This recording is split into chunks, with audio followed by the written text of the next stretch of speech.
je vous fais le serment de ne jamais trahir le Congo. À notre population, c'est qu'aujourd'hui, plus que jamais, nous devons garder l'unité entre nous. Les gens ne comprendront pas aujourd'hui ce que je suis en train de dire, mais dans quelques années, ils comprendront. La chance que nous avons aujourd'hui, c'est d'avoir ce président, Félix Tshisekedi. Pourquoi? Parce qu'il est celui qui s'est levé contre le Rwanda, contre Paul Kagame. Ce que vous devez savoir, faire la paix, ce n'est pas une faiblesse. Non, jamais aucun Congolais digne de ces noms laissera M. Kagame arriver au bout, de sa vision. Même si les dominants l'aident, nous sommes 120 millions aujourd'hui. Voulez-vous acquérir une maison aux États-Unis? L'agence immobilière Dispensation Investment Group d'Ailid Global, basée à Dallas, vous en donne l'opportunité. Il vous suffit de verser un acompte pour acquérir une propriété que vous payerez progressivement pendant 30 ans. Oui, vous avez bien entendu, pendant 30 ans. Contactez-nous au +1 737 420 84 24, au +1 469 720 60 93 ou au +1 737 548 51. Dispensation Investment Group, investissez dans votre avenir avec l'immobilier aux États-Unis dès aujourd'hui.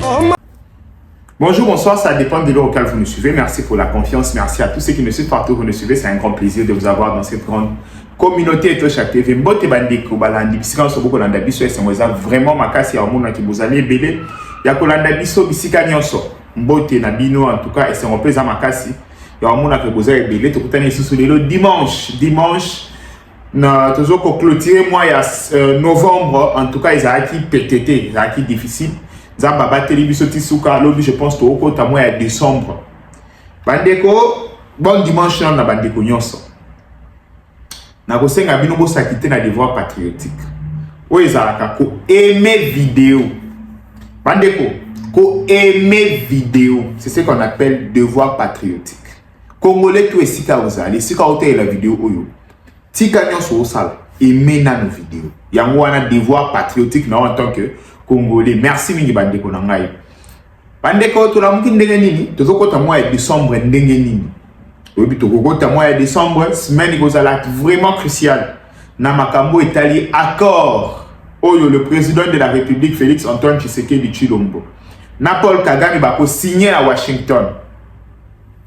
Accord wana ba Congolais belé ba kopesa yango chance te. Congolais moko ta okanisa loko ko apporter loko moko pour un changement. Accord wana bandeko ba opposant ba attaquer yango déjà. Ba Rwandais balingi koyoka yango te. Je pense que cet accord c'est les Américains parce que croire na yango. Na ebité bandeko. Pourquoi nous signons cet accord? Mais ndenge na esa bino na tosha TV na ngakotika bino sans réponse te. Na misala la violence pour expliquer bino na ke kolukela bino information. Pour bozala ba ignorante. Donc abonnez-vous sur Tosha TV oyebaka ke Tosha TV va sala en sorte que ozala ignorante. Likambunya soit tezo de kana wapi na mukili. Ye akomisa la violence ke kolukela information. Bande ko la fois passée na beteli bino lisolo ya crainte ya ba Rwandais.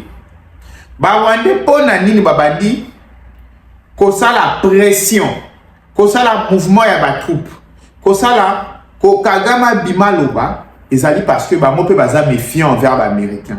Ba Rwandais ba ko banga ba américain ba rouler bango. Bandi mona biboy.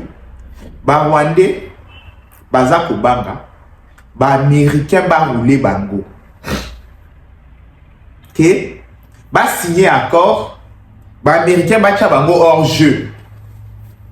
Ba américain ba menacer bango na ba sanction ebele ba bino bo signer ki accord bo bima na territoire congolais bo zelo ko bino bo linga wana te bo bima na territoire congolais bo signer ki accord ceux qui bo respecter accord o te to pesa bino ba multitude ya ba sanction ba Rwandais na crainte wana yango moni ba na posa ba kende na négociation to ba kende na makambo wana na États-Unis na signature ya accord wana na position moko ya makasi yango moni ba bandi makambo na bango ba osala yango moni ba brandir fédéralisme que non pression ba zocha ba congolais soki bo pesi biso auto lingité ta la carte ya fédéralisme ya mwade nanga yaka na ndenga sima bete loko wana nanga paye a bete loko wana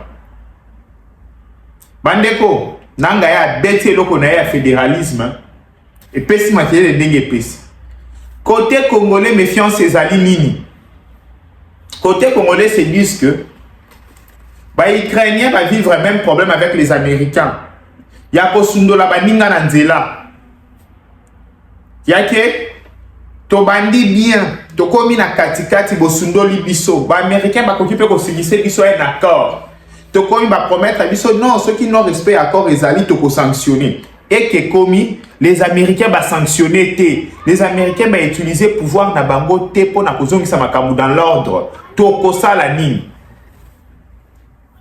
bande ko na petit so comprendre to ki na bino malembe na expliquer bino malembe pour na mutu to à comprendre. Maman ya ma pas comprendre. Jeune garçon comprendre. C'est ce qui se passe en ce moment. Wana méfiance siko ya ba Congolais. Bandeko, crainte ya ba opposant. Ezali ke bazanga matière.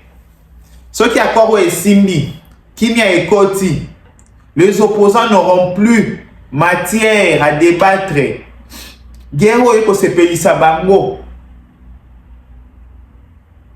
Na bi guerre to bunda eko sepelisa ba opposant parce que bazana matière ya kolobela. Wana première place. En parlant de matière ya ba opposant, abimaki ko ya na kuti débat sur le propos ya Patrick Mouyaya, excellence ministre ya média. Nakuti débat sur ba propos naie ba tuba koloba que monsieur le ministre Patrick Mouyaya a lobby que qui vous sait quoi boyo kana na matoi naie moko comme ça moi je vous explique vous voyez que aussi longtemps on a expliqué binoté za soloté yo kana na matoi ya Patrick Mouyaya. Cette crise que nous avons dans l'Est qu'on va s'y refuser ou on va se dire ce n'est pas le milieu qu'il faut pour aller investir. Je vous ai donné un exemple d'un investissement en temps de crise, en temps de Covid. On ne sortait pas de la maison, mais on savait où nous procurer les masques. Et donc ici, c'est justement faire cet appel à l'intelligence, comme le président de la République le disait tout à l'heure, des Congolais. Cette capacité à observer. Regardez comment Facebook a été créé, regardez comment Uber a été créé, regardez comment i5 a été créé, pour ceux qui de ma génération se souviennent encore, mais c'est des jeunes étudiants sur les sites universitaires. Et donc il faut qu'on essaye simplement de pousser plus loin nos réflexions dans la compréhension de nos problématiques.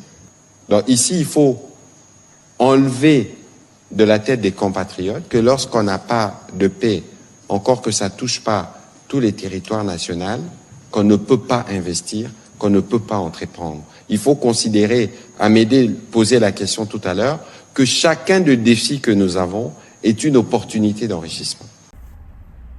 Bandeko boyoki, ma propos à Patrick Mouyaya. Boyebi, je vous ai toujours dit, quand Patrick Mouyaya fandi, à l'obéli poison rwandais, ezalaki kaka attitude ya batute. Ezalaki kaka bato bayaka kofinga biso na ba réseaux sociaux te. Ezalaki tout un système où efanda ka bandeko eza ko bimisa non esaleli bino ku e bimisi yango pe.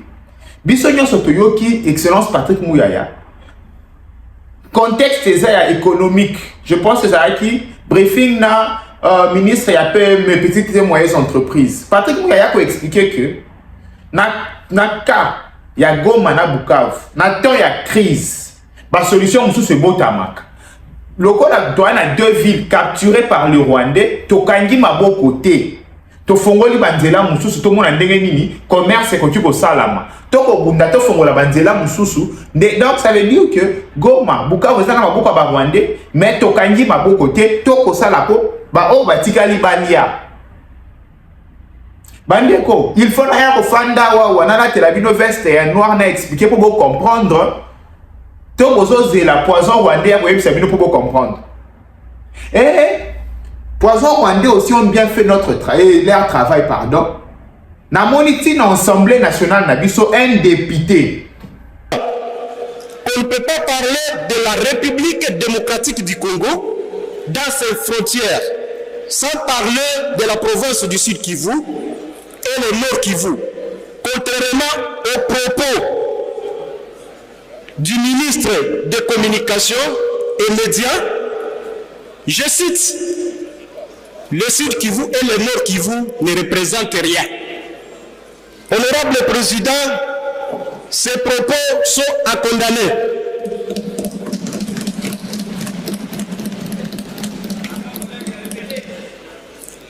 Ainsi, je demande que le bureau puisse inviter le ministre de la Communication pour qu'il puisse démontrer quelle a été la motivation de ces propos à l'égard de ces deux provinces. Je dis et je vous remercie.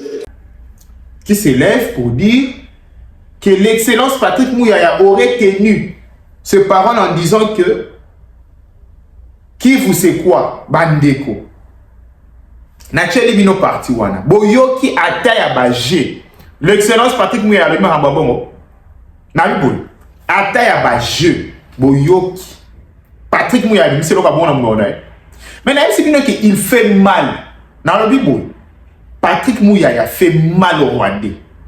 Ba Rwandais na ba calcul na bango ba contacter Mouyaya té. Au fait, ba yeba ki ba infiltrer Congo. Ba sali Congo boui. Ba contacter sur Mouyaya. Na ba calcul na ba Rwandais.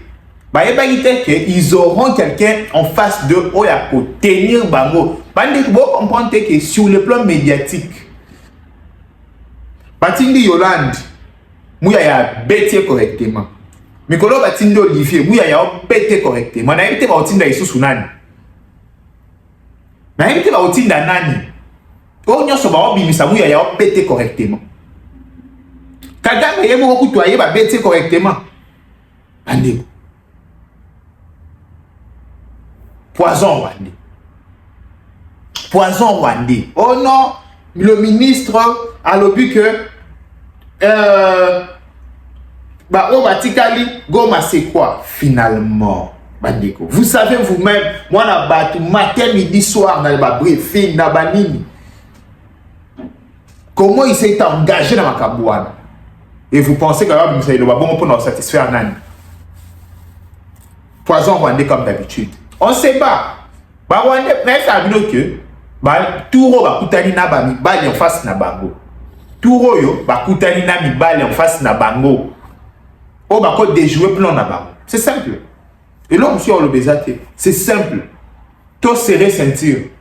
Tenons bon. Même auto banda to côté yango na ekenge fait l'homme. Tenons bon bandeko. Ezaki mwanda mu ya di solo entre ngana bino journal elo. Zamba bate la passe bye bye. Ciao.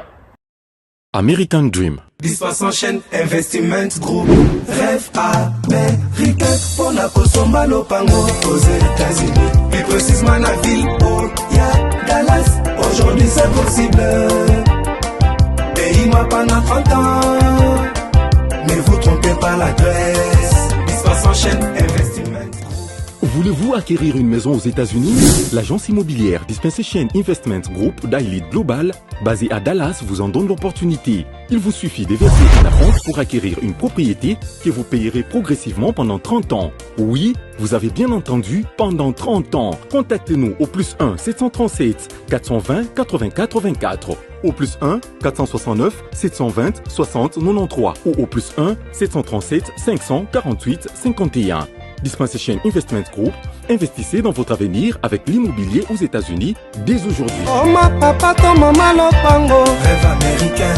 Venez nous contacter. Rêve américain. Tapez sur Google. Dispensation Investment Group. Na moke na komi baye. Lopango elenge. Lopango elenge. Ozala bayere elengi tout. Héritage à banne. Rêve américain. Kosomba Lopango aux États-Unis, plus précisément la ville où il y a Dallas. Aujourd'hui c'est possible. Pays m'a pas 30 ans. Ne vous trompez pas la Grèce. Ça s'enchaîne, Investissement Group. Wataka Music Band International.